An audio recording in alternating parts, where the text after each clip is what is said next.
I'm great, thank you. How are you?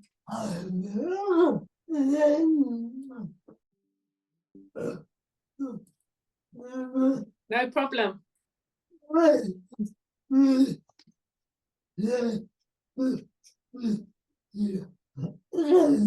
I think what you're doing is brilliant on this podcast. Well done.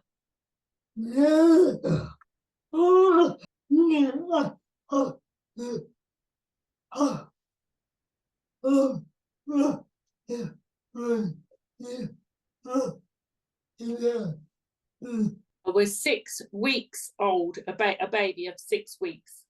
I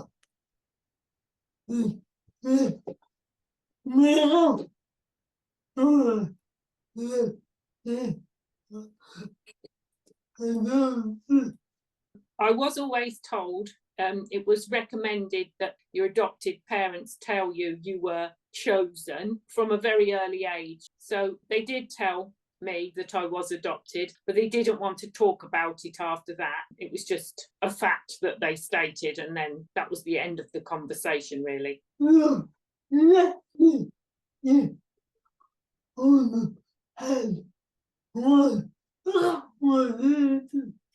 Yes, it wasn't a subject that was encouraged to be talked about. My adoptive parent didn't want other people to know. They tried to hide it and pretend that when I say we, I always mean me and my adopted sister. She was adopted 2 years after me, from a different family, of course. They didn't want other people to know outside the family. They wanted people to think that we were their natural children. I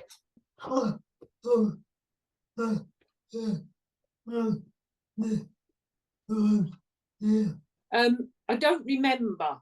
We grew up knowing, so it was obviously something we were told as children. So it felt like you always knew.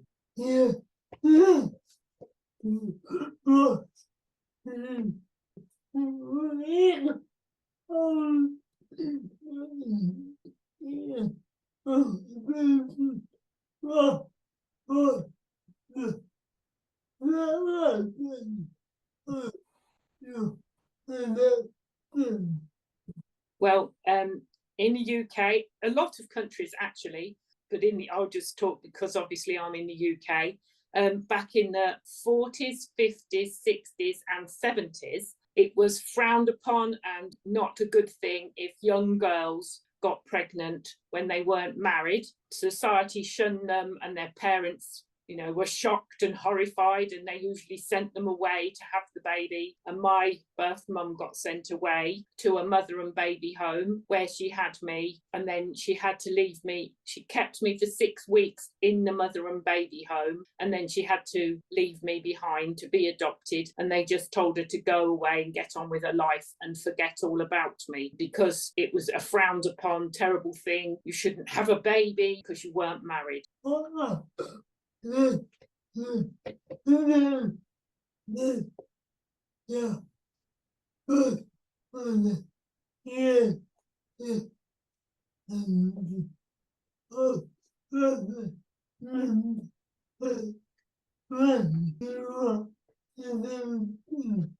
mother, she dressed me in special clothes that she'd bought or knitted or whatever, and made sure I looked lovely, but she didn't send me with anything. It wasn't encouraged to do so, and my adoptive parents didn't keep the clothes, so I never saw them. I think that was quite common, really, back then. You didn't have lovely things like life story books that adopted children get these days. It was like you weren't supposed to know. The birth mothers were told, and the adopted children, once they grew up, were all told you couldn't search.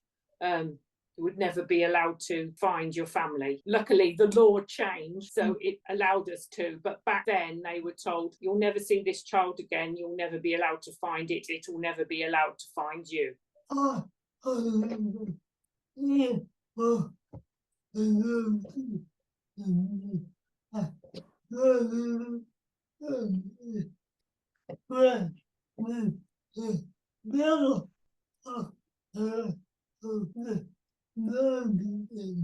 Probably late teens. Life is what it is, isn't it? You grow up, you don't know any different. I didn't realise what a narcissist was till I was an adult, a lot later in life. And then looking back, I realised that that was what my adoptive mother was. But it didn't really show out too much until teenager. But then even when you're a teenager, lots of people have problems with their family and their mother at teenage years. That's quite normal. So I don't suppose I thought it was any different from anybody else. I think it started when you start to get your own opinion, which the adoptive parents didn't like. They wanted to control you, but you're used to what you're used to. So it didn't really hit home until I got much older and looked back and realised damage they'd done.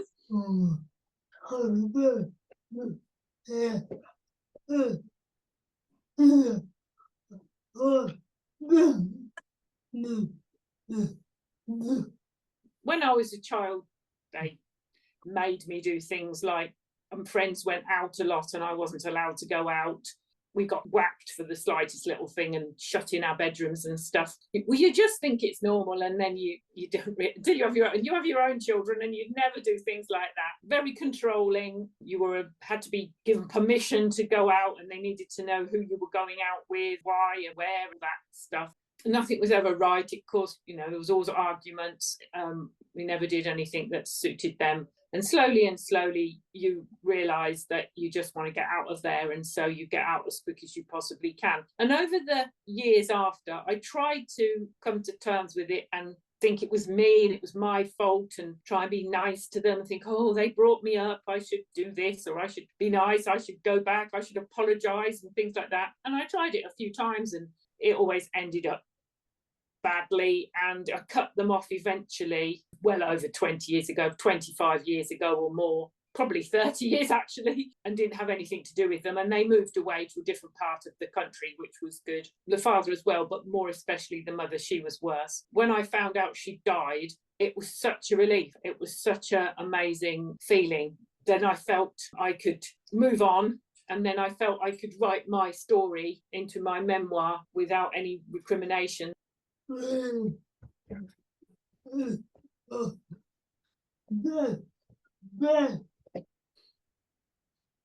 It was that bad.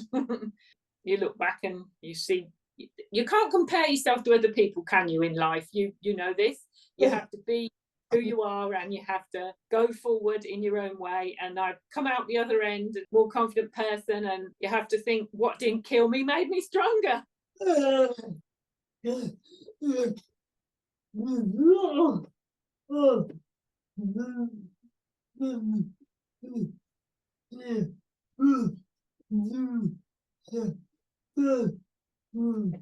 Well, obviously, it's very hard because you're adopted and they're not your real family, and you start to wonder where you came from and what your real mum's like. So at the back of your mind, there's always that, and the thoughts that you might like to find them one day and find out what's going on. She was one of the types of people who hid everything from everybody else. So everyone around her thought she was a wonderful woman, very charitable, loved everybody.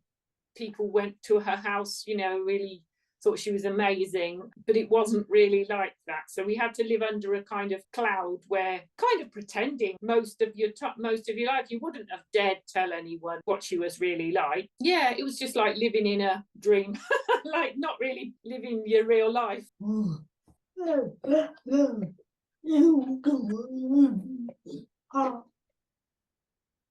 Yeah, but you come out of it the other end, and like I said, much stronger person. And I made a point of knowing how I didn't want to be as a mother myself. It helped me realise I know I did become a better mother because of it. Cutting them off was the best thing I ever did. And then I found my birth family, which was amazing.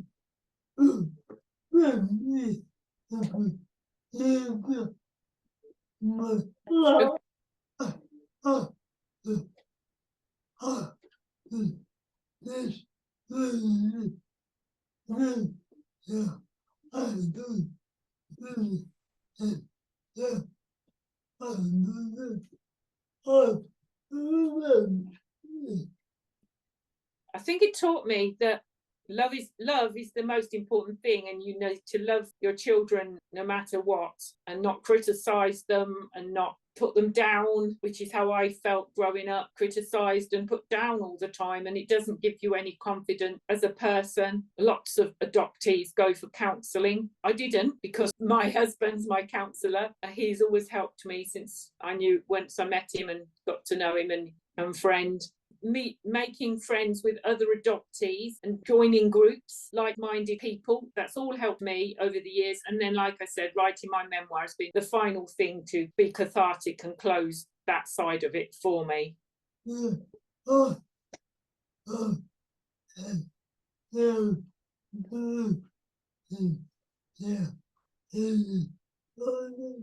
Everything. Love for partner, children, friends. Yeah, to me it's all it's the stupid, you know, people say silly things, but love is all you need, and love is all you need. As long as you've got that, yeah, that's all I can say, really.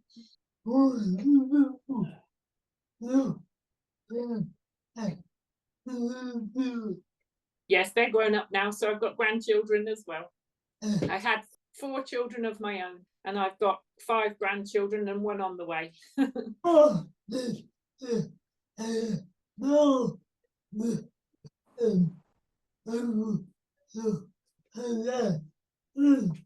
Yes, I didn't when they were children. It wasn't, you know, necessary, was it?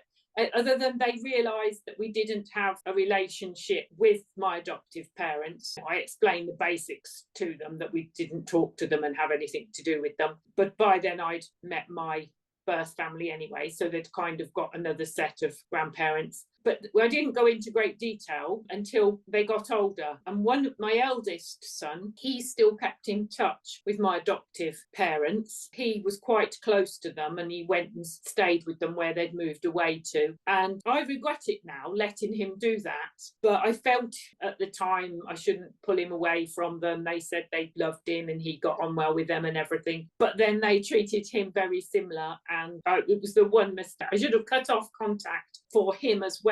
But you do these things and you think it's the right thing to do at the time. Yes.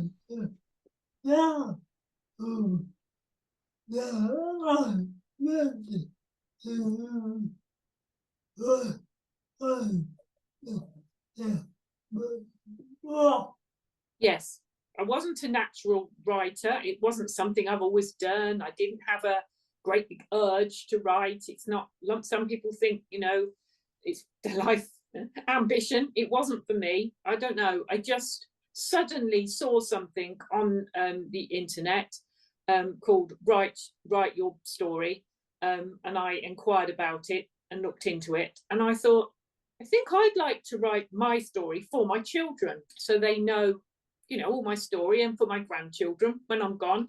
Lots of us over the years think we wish we'd have asked our grandparents more, we wish we'd have known more about their lives. And I thought, my story, lots of people over the years have said, oh, you've got a really interesting story to tell. So I thought, I'll write it down. It didn't occur to me that it would help me to do it so much, or that I would end up turning it into a book. I just was writing it for my family. And then obviously you have moments where it really upsets you when you remember things, but then you can let them go because you've put them down on paper. I do feel it was the best thing I've ever done, and I would recommend to anyone to write down your story. You know, again, it doesn't have to be a book. It can just be like a diary. Right? Everyone's got a unique story, and tell your story to the paper, just a piece of paper, you know, and one day other people will see it, hopefully. Doesn't have to be a book. It ended up being one for me, which was, you know, lovely. I really enjoyed doing it. I won't do another one. I've said all I want to say. But yeah, it was just the best thing. And I've met some amazing people who've helped me along the way and written their own stories. And I've learned such a lot from all of that side of things as well.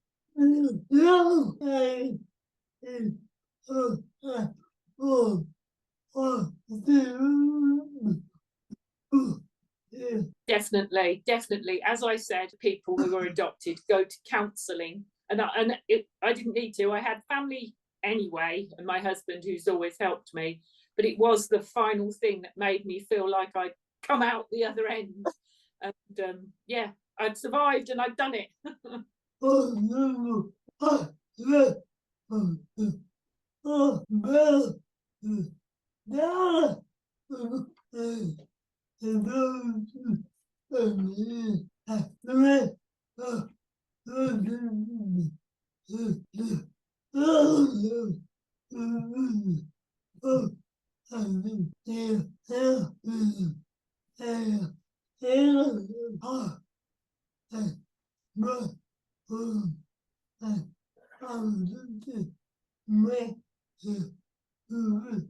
When I was growing up, we weren't allowed feelings. It was demanded of what we did, and you just did as you were told. It was like what's the word? I don't remember.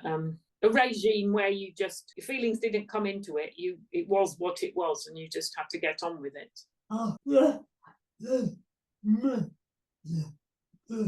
Annoyed and upset at the time, but you weren't allowed to do anything about it, so you just screamed into your pillow or maybe told some friends at school, but they didn't really understand it all. But some of them had parents that they didn't get on with, like everybody else, especially when you're teenagers. So you could rant a bit, to your friends and stuff. Until you're older and you're out of it, you don't realise it's all not right, wrong, it's wrong and it's not the right way to go about it. We all know now that don't bring your children up like that. You tell them they've done really well, and you support them and you help them and you hear what they're saying and you ask them how they're feeling and what's the matter. And I'm not saying I was the perfect parent, of course, you'd have to ask my kids, but that's what I believe now, and that's what I didn't get.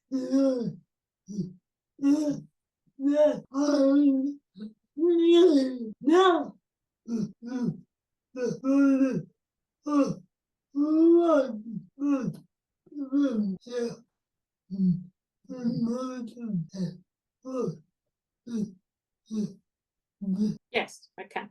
Yes, it was always in the back of my mind that I might do one day, but I couldn't do it too young because I was scared of what the adoptive people would, parents would say, because they were still in my life when I was, a teenager and a young adult. When I had my first child, I started to think more about it. Someone had given birth to me and had to give me away, but but then sometimes life comes along and gets in your way and you're very busy and you have another child and so on, and you haven't got time to think about finding your family, but it's there at the back of your mind. But by the time when I'd had two and I was expecting my third son, and I got the support from my husband, and I was still speaking to the adopted family, but only on a small basis. That's when I started to search, and I looked into there was a group that you could go to for help, which doesn't exist now, but because it wasn't so easy back then, because that was 30 odd years ago, the internet and no Facebook and things like that weren't around. It's much easier these days to find people. So you had to go, and first of all, you had to go and get your adoption file from the council, and they had to talk you through it, like with a counsellor, and explain the basics and everything, and tell you that it could be a bad outcome and, not to expect too much and all that kind of thing. But then that gave you quite a lot more information, like it gave you your original birth certificate and told you where you were born and a few other things, and your birth mum's name, of course. So then you could go to the local offices where they'd got all the records, record office, and start to search in the old-fashioned way through big books and ledgers and things. So that's the process I did. I found out the address of where they lived, and then you used to have a thing called a telephone book, so then you could look up people's names in the telephone directory, all the old-fashioned way. And I found a telephone number for the people I thought were the right people. I was like 90% sure, but not 100. So of course you have to be careful that you're not going to say the wrong thing to the wrong person and everything. So I rung up the number and I asked the girl who answered the phone if I'd got, if she, like I sort of said, is this the right house for so and so, so and so? I realised it wasn't my mother, and she said yes, but she's out, and you know, and I found out, and then I realised from the paperwork that my mum and dad had probably been together for a long time, and so I asked the girl on the phone if it was the same address for the dad, and it was. So I found out that my mum and my dad had married each other. My birth parents had married each other. So the girl I was actually talking to turned out to be my sister. But of course, I didn't tell her that at the start.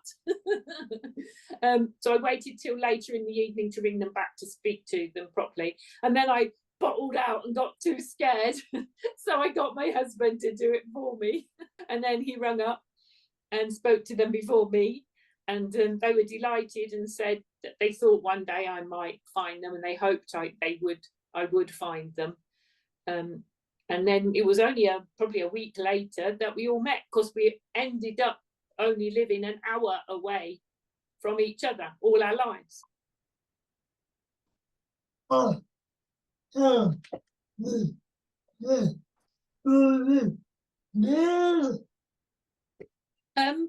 It wasn't too bad, because they've got a reasonably unusual surname, and like I said, they only lived an hour away, so it actually wasn't too bad. I think it was about probably 9 months maximum, with all the searching and the different things and the checking that it was roughly the right person and everything. Some people, it takes some people years. Yeah, so it was great. And then we met, like I said. Yeah. Yeah.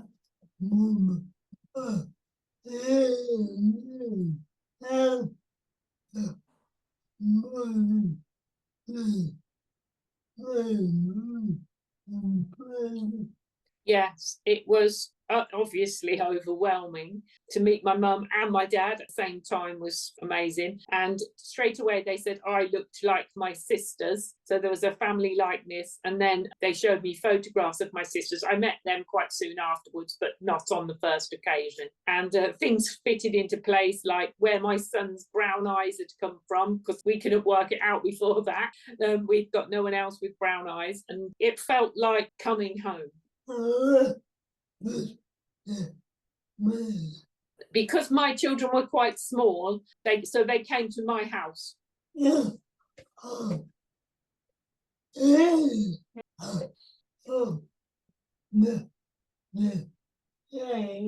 was sort of overwhelming, I suppose. I think and then of course it takes a long time to get to really know someone, and like you need to talk to them individually and sit with them. And it took many meetings and different times to find out a lot more about how things were back then, and what kind of life they'd had, and how, you know, you don't do all that kind of thing initially. You show some photographs and it's all so overwhelming. It takes years and years and years to get to become a family, really. And even then, there's always going to be bits missing, because you had a lot of time out from each other. But we've come on a long, long way, and it's took a long time to make it work properly. It has to, and it's not that simple. They gave away a baby, so they walked in to see a grown woman with children, so they've got grandchildren, and so it takes a lot of adjustment.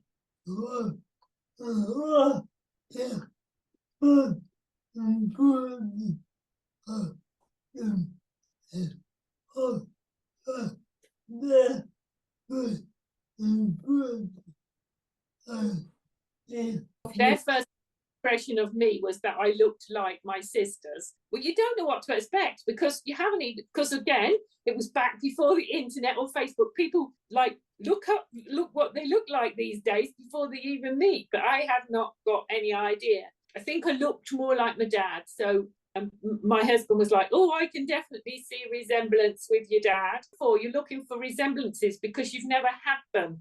Growing up, you never had them. And until you have your own children, no one looked like you until you had your own children. So it's amazing. And then when I met my sisters 2 or 3 weeks later, we were doing all the comparisons and what bits we shared and all that kind of thing. Yeah.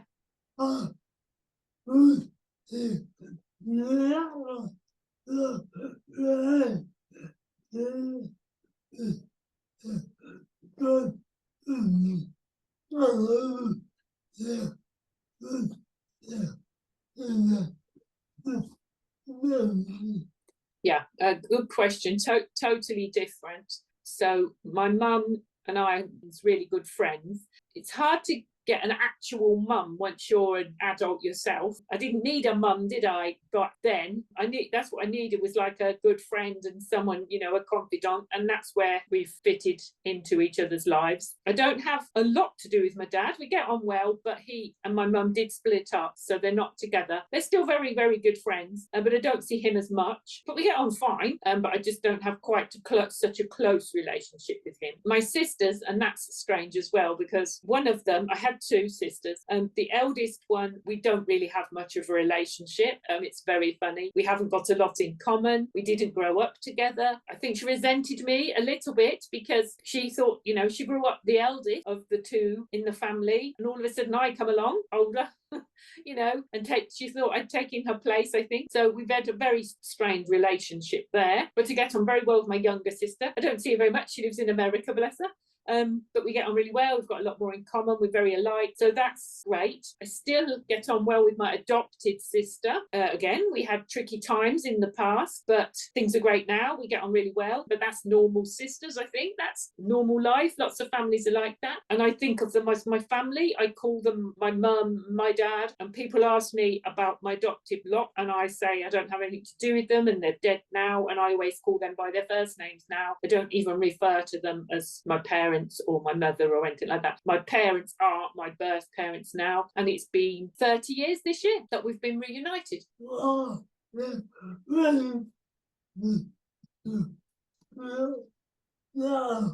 I know I belong with them now. Yeah, definitely. And I should have always been with them, shouldn't I? But then you have to think, you wouldn't be the person you are today. You wouldn't have met the people you wouldn't have lived in the places you live, and I possibly wouldn't have met my husband. So you can't think about what if, you just have to think about what was and then move on. No good looking back. You can't change the past, and I'm the person I am because of it.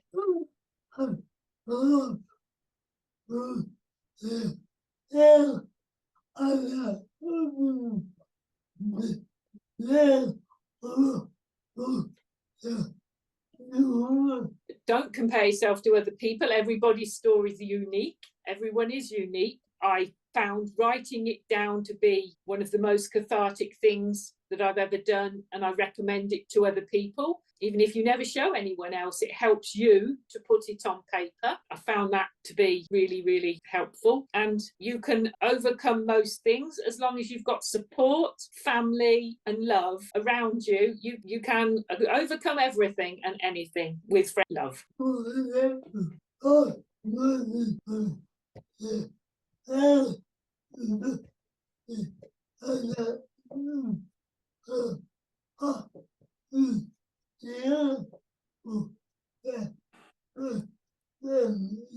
You must do it because it helps you, even if it's not.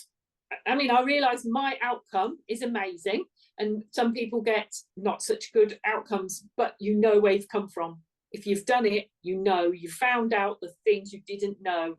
So I always recommend anyone to try and find as much as they possibly can to fit the pieces of the jigsaws of your life back in. That way you'll know. If it's not everyone's is a great outcome, but at least you know.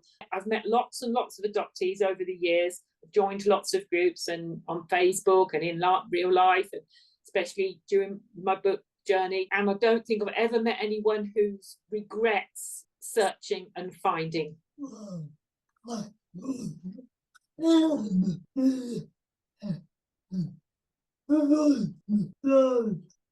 I think I've said it all, really. I admire you and what you do. Thank you for sharing your time with me and me being able to tell people my story. Thank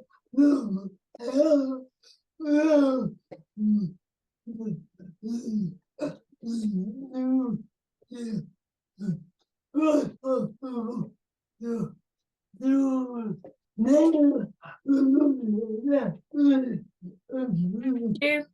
Take care.